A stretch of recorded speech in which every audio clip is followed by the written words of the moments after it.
Bonjour à tous. Bonjour. Ah, ça va, vous êtes des répondants, c'est que tout le monde a les yeux ouverts, c'est bon. Donc, c'est un plaisir de vous voir ce matin. Je trouve que vous avez des mines réjouies, je ne sais pas si... Pourtant, il n'y a pas de soleil, mais on est content de se voir, ça fait du bien. Donc, on va ouvrir nos Bibles en Actes chapitre 3. Et avant d'attaquer cette partie de la guérison d'un boiteux, je vais raconter une histoire. C'est un homme riche qui s'est acheté la dernière Jaguar. Et puis pour la tester, il va dans un quartier. Et puis il roule assez vite dans ce quartier. Et en roulant, il fait quand même attention à ce qu'il n'y ait pas un enfant qui déboîte entre deux voitures. Et en passant dans le quartier, il y a un projectile qui est envoyé, qui tape sa portière. Et donc, il freine, il s'arrête, il recule, il revient à l'endroit, il sort de sa voiture, il s'aperçoit que c'est une brique. Il regarde sa voiture, il dit, oh là là, c'est pas possible, ma voiture est toute neuve, mais combien ça va me coûter tout ça? Et il se retourne, il voit un enfant. Donc il va vers l'enfant, il le prend, il coince sur une voiture, il lui dit, mais qu'est-ce que tu as fait? Tu te rends compte? Ma voiture toute neuve, une Jaguar en plus, et tu me l'as défoncé la portière.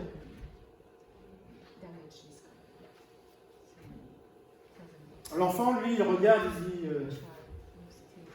excusez-moi, je suis désolé, mais il a les yeux qui pleurent. Il dit, je suis désolé, je suis vraiment désolé, je ne sais pas quoi vous dire, mais j'essaie d'arrêter du monde, mais personne ne s'arrête. Et regardez là-bas, là, j'ai mon frère, il est tombé. Et moi, je ne suis pas assez fort pour le relever. Et l'homme regarde, et en fait, c'est un enfant handicapé qui est par terre. Et donc, lui aussi, il a une larme. Et il va vers l'enfant, il le prend, il le remet sur le siège, et il sort son mouchoir de lin pour enlever le sang, pour s'occuper du gamin. Puis à un moment, il dit, bon, bah, là, ça devrait aller, quoi. Il est ému. Et il prend le fauteuil, il donne au jeune homme, et le jeune homme lui dit, merci, monsieur, que Dieu vous bénisse. L'homme, tout ému, regarde l'enfant dans la rue qui s'en va. Et il ne se presse pas de partir. Et là, il monte dans sa voiture. Il rentre chez lui. Et jamais il a fait réparer sa voiture.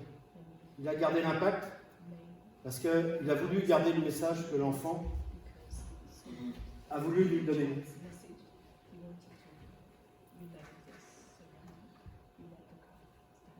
Le message que l'enfant a voulu lui donner, c'est que souvent on est sur des rails et on est à fond à bloc. Et on ne regarde plus autour de nous, on ne voit plus notre famille, on ne voit plus notre conjoint, on ne voit plus les personnes qui veulent nous parler. Et on a besoin que quelqu'un nous balance une brique pour s'arrêter.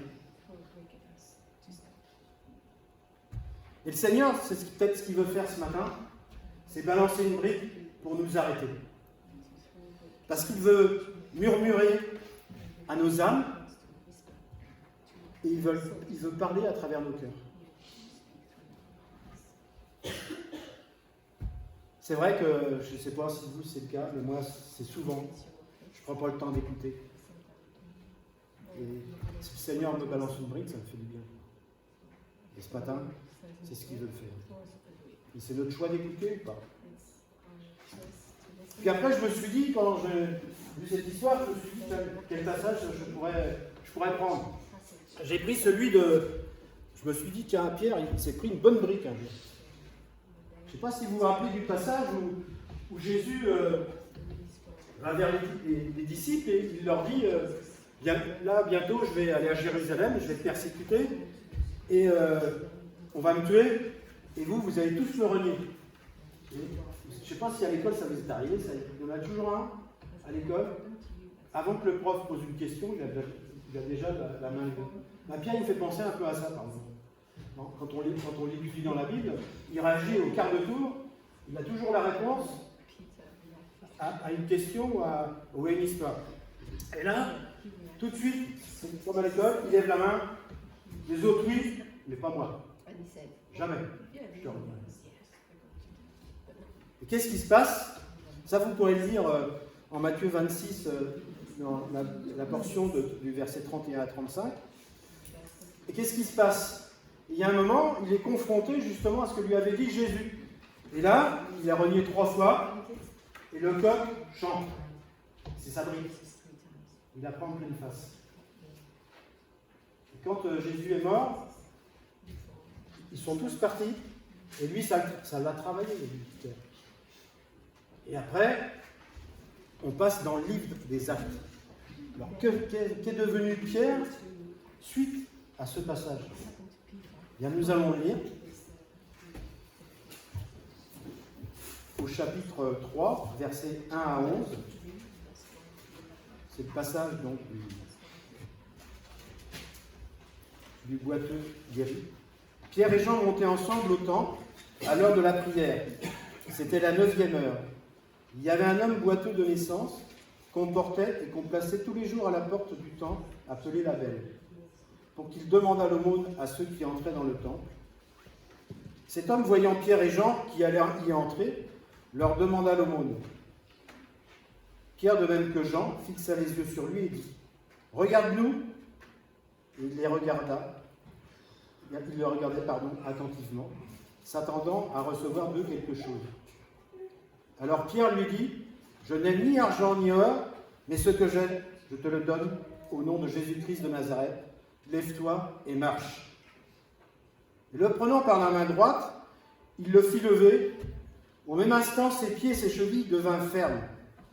D'un saut, il fut debout et il se mit à marcher. Il entra avec eux dans le temple, marchant, sautant et louant Dieu.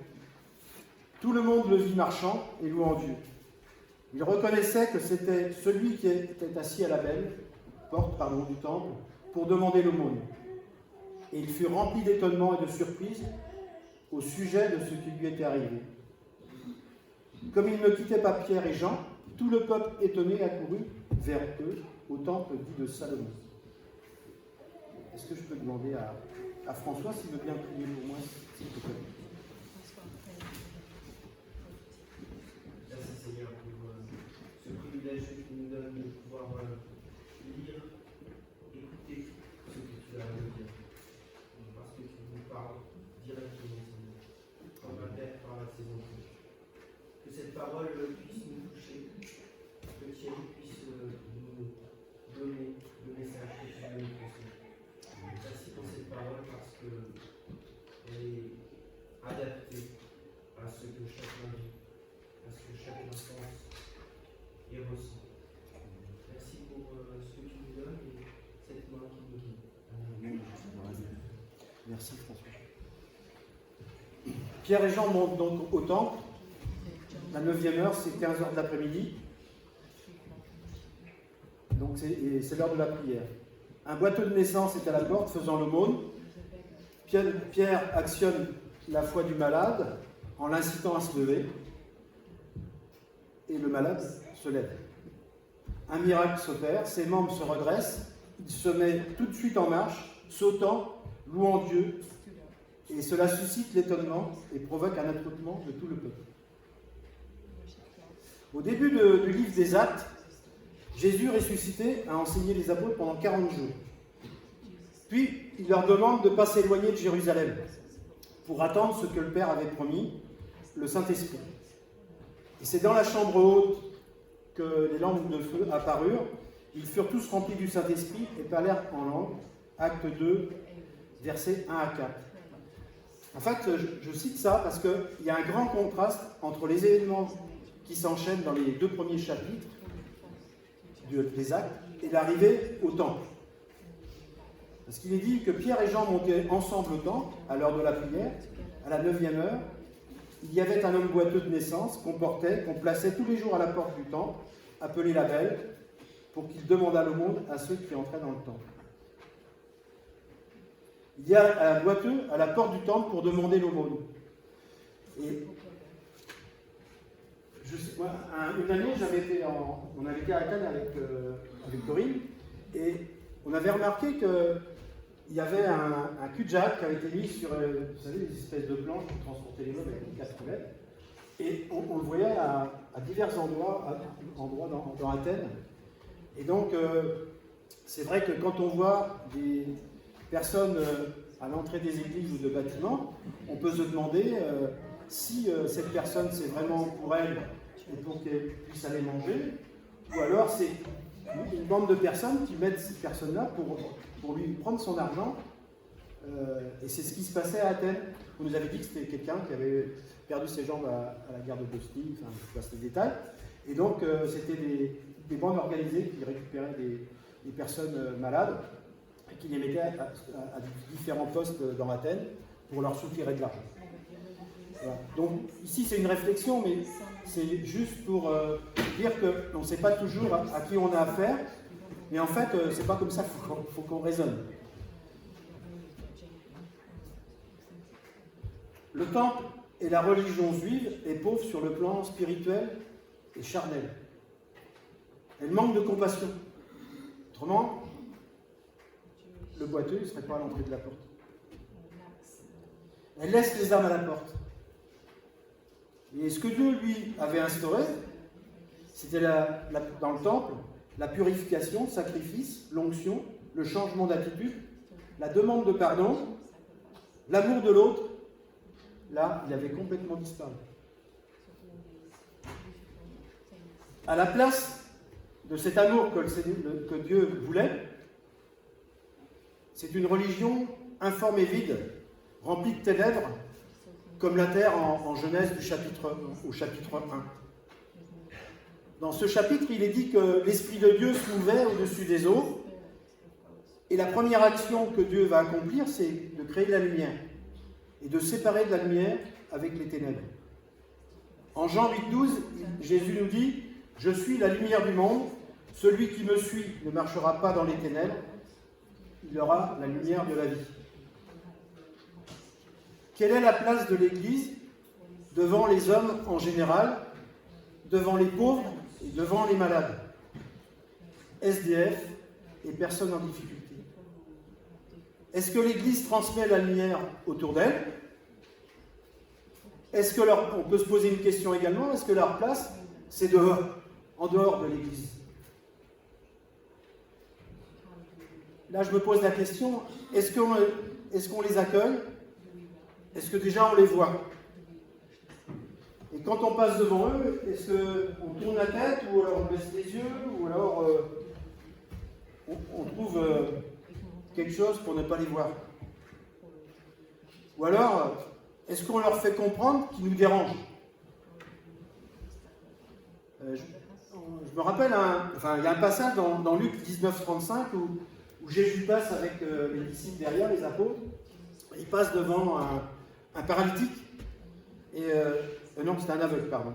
Un aveugle, et l'aveugle appelle Jésus, et les autres derrière lui disent « Oh, tu te calmes, pas de bruit. » Ça veut dire quoi? Ils suivaient Jésus, ils avaient l'enseignement de Jésus, et il y avait un besoin, et on lui dit « Oh, c'est le maître qui passe, et le Seigneur, lui, il a entendu. Il s'est retourné, il a guéri cet aveugle. Et l'aveugle, lui aussi, il était dans la joie. Il lui a suivi Jésus, il a même témoigné.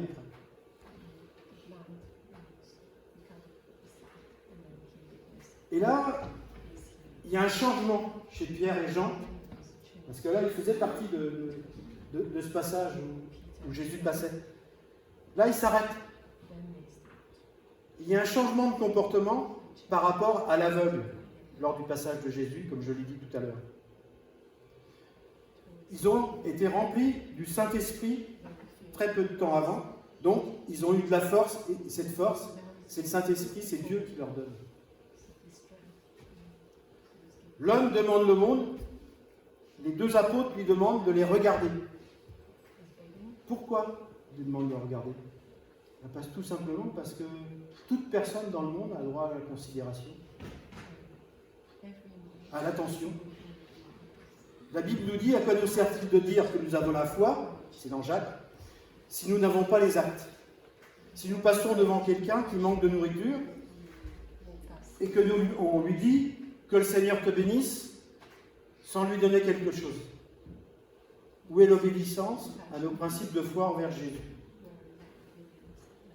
Moi, j'avoue que, franchement, je n'ai pas de leçons à donner à personne. C'est le Seigneur qui a des leçons à me donner, mais je ne suis pas très à l'aise devant le handicap. Je ne suis pas très à l'aise avec une personne qui ne me ressemble pas. Je pense qu'on est beaucoup comme ça. Et il y a quelque temps, j'avais discuté avec un pasteur qui servait Dieu, donc, et il avait été SDF pendant 6 mois. Et je lui dis, mais qu'est-ce que tu ferais, toi? Qu'est-ce que tu fais quand tu vois des SDF devant des églises, devant la poste, qui font le monde? Quel conseil tu pourras me donner? Il m'a dit tout simplement, tu vois, tu vas les voir, et puis tu leur demandes déjà, est-ce qu'ils ont besoin de quelque chose? Ça, je pense que tout le monde peut le faire. Et donc, en fonction de ça, si c'est un croissant, si c'est un jus de fruits, si c'est je ne sais pas quoi, et, vous allez l'acheter et vous lui donnez. Et il dit, tu vois ça, ton geste, quelque part, ça suffit. Mais ne le fais pas une fois. Repère le SDF ou la personne qui est en besoin et retourne de loin. Régulièrement. Et là, tu vas voir un témoignage. Là, la personne va commencer à... Tu vas créer un lien, et donc il va t'amener par tes actes à ce qu'il ouvre son cœur, et tu pourras parler avec lui, peut-être qu'à un moment ou à un autre, la brèche va s'ouvrir, tu vas pouvoir parler du Seigneur. Tu vas pouvoir se donner ce témoignage, lui apporter un peu de réconfort, d'attention, d'amour, d'essayer de nouer un contact dans le temps en revenant le voir régulièrement. Je les remercie parce que c'est vrai que, bon, pour ne pas vous cacher, je pense que vous c'est pareil, de temps en temps, les SDF, on va dans la boulangerie, on prend le croissant, le pain au chocolat et le café s'il en voulait un. Mais on se dit, mais là, c'est bien, mais c'est pas suffisant. J'avais plus à lui donner. Non, qu'est-ce qu'on va lui dire? Que Dieu le bénisse? C'est vrai que Dieu va le bénir, mais c'est pas suffisant. Alors il y a un moment où on aura peut-être l'occasion de lui montrer que nous, notre grande richesse, comme Pierre et Jean, c'est ce que nous a laissé notre Sauveur. Le salut par grâce, et pour faire connaître le salut par grâce, il faut s'intéresser aux gens. Avoir la foi que procure le Saint-Esprit, mais il faut également se préparer. Au verset 14 du chapitre 1, il est dit « Tous d'un commun accord persévéraient dans la prière et l'oraison ». Et plus loin, au chapitre 2, en 42-43, ils persévéraient dans l'enseignement des apôtres, dans la communion fraternelle, dans la fraction du pain, dans les prières. La crainte s'emparait de chacun, et il se faisait beaucoup de prodiges et de miracles par les apôtres. Comme nous l'a expliqué Joël la semaine dernière, la crainte, dans ce passage et d'autres passages, c'est le respect et la mise en pratique par la foi de la volonté de Dieu par les actes. Donc souvent c'est traduit œuvre. Moi je préfère le acte parce que la vraie traduction dans Jacques quand il en parle c'est acte. Alors si on continue notre passage, alors Pierre lui dit « Je n'ai ni argent ni or, mais ce que j'ai, je te le donne au nom de Jésus-Christ de Nazareth, lève-toi et marche. » Et le prenant par la main droite, il le fit lever au même instant. Ses pieds et ses chevilles devinrent fermes. D'un saut, il fut debout, et il se mit à marcher. Il entra avec eux dans le temple, marchant, sautant et louant Dieu. La foi, elle peut renverser les montagnes. Hier comme aujourd'hui, elle peut guérir des malades spirituels et physiques. Toutefois, notre mission à nous, elle est tout d'abord spirituelle. Et notre message, c'est le même message que Pierre. C'est lève-toi et marche. C'est-à-dire que notre mission, c'est d'inciter notre prochain à réagir spirituellement et à se lever. En lui tendant la main, comme Pierre. En l'accompagnant pour que ses pieds et ses chevilles deviennent fermes. Notre message ne doit pas se faire sur le terrain de la confrontation d'idées ou de guerre de religion, mais tout simplement dans la présentation du message de l'évangile, du salut pour tous, par Jésus-Christ. Le Fils de Dieu, notre Sauveur, mort pour nous sur la croix. Et nous, on n'a rien fait. C'est Jésus qui a tout fait. Et c'est ça qu'il faut présenter en fait. Il a fait ceci pour que nos péchés soient pardonnés. Et le Saint-Esprit, il va faire le reste. Et comme ça, le boiteux que vous allez rencontrer, le boiteux spirituel, il ne va pas rester à la porte du temple, mais il va être établi. Et il pourra s'avancer naturellement dans le temple, en marchant, en sautant et en louant Dieu. Et si on continue, tout le monde le vit marchant et louant Dieu. Il reconnaissait que c'était celui qui était assis à la porte, à la belle porte du temple, pour demander l'aumône. Et ils furent remplis d'étonnement et de surprise au sujet de ce qui lui était arrivé. Comme ils ne quittaient pas Pierre et Jean, tout le peuple étonné accourut vers eux, au portique dit de Salomon. Ah oui, la guérison, elle interpelle beaucoup de monde, parce qu'en fait, tout le monde était dans le temple, et tout ce qui était intéressant concernant le Seigneur, ça se passait dehors.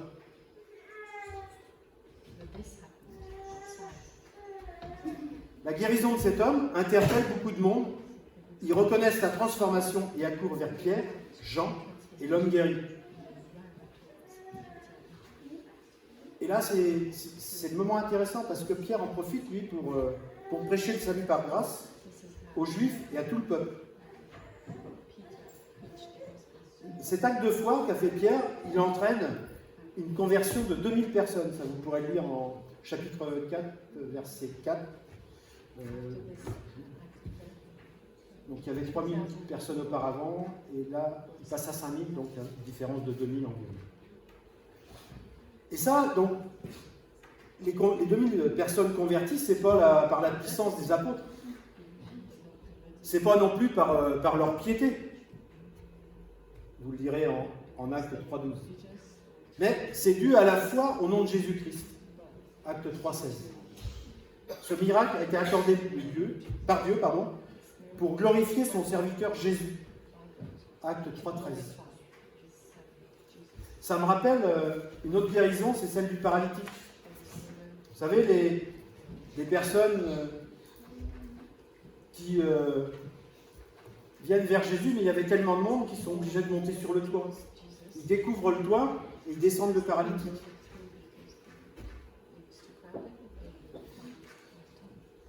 Et donc, en Matthieu 9.2, il est dit « Voici, on lui amena un paralytique couché sur le lit.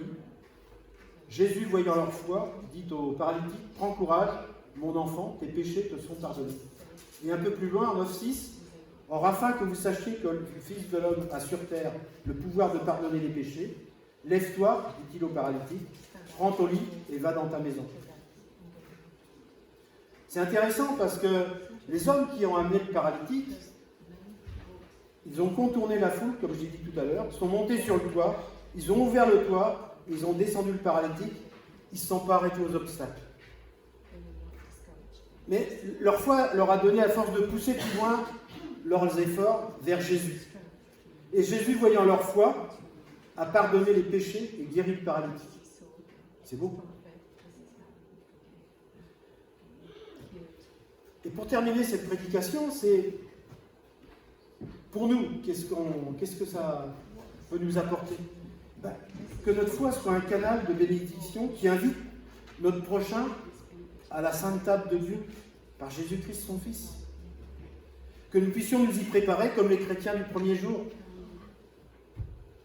Comme Paul, lors de son message, qui suit notre passage, à la suite de cette guérison du boiteux, il incite les hommes à se repentir, à se convertir, et que leurs péchés soient effacés par la foi en Jésus-Christ.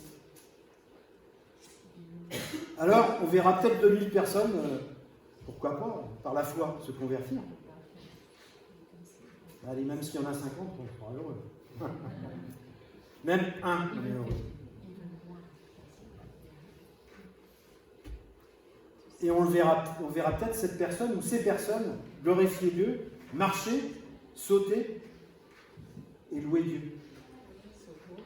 Et on verra les autres s'étonner et se rassembler. Ça va en greffer d'autres. Je vais finir par ce verset qui dit, en Matthieu 22, 38, « Tu aimeras le Seigneur ton Dieu de tout ton cœur, de toute ton âme, de toutes tes pensées, et tu aimeras ton prochain comme toi-même. » Que le Seigneur vous bénisse.